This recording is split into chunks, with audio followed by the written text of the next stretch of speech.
We guide you through how to install and use Gemini on your iPhone.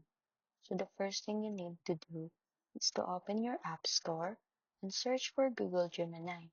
Then tap download and wait for it to install. Once done, open the app and sign in using your Google account. If you don't have one, just create it in a few steps. After logging in, you'll land on the main chat screen where you can start typing or questions or prompts right away. You can ask anything from writing help, ideas, summaries, or even coding assistance.